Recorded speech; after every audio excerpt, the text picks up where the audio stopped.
आप सभी का हार्दिक स्वागत अभिनंदन करते हैं। मैं बता दूं ये जो रामलीला सप्ताह 155वां वर्ष है। 155 साल से चली आ रही हमारे ग्राम जिला की गर्व की बात है। तो मैं आप सभी से निवेदन करता हूँ, दोनों हाथ ऊपर करके हमारे ग्राम जिला के लिए जोरदार ताली से स्वागत करें।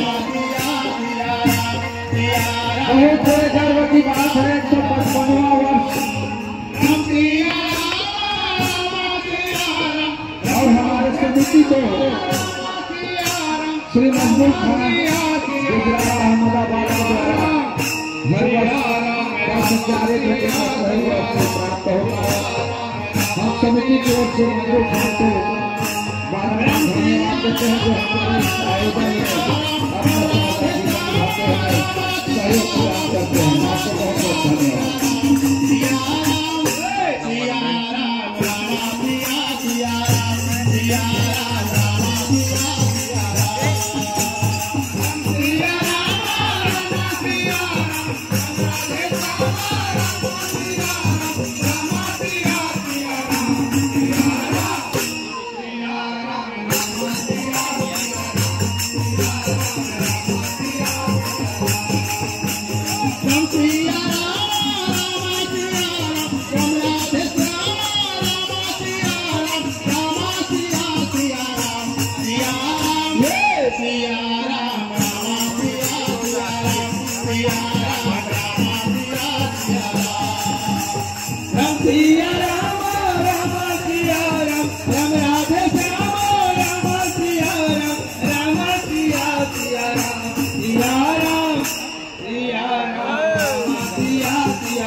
Ram Siya Ram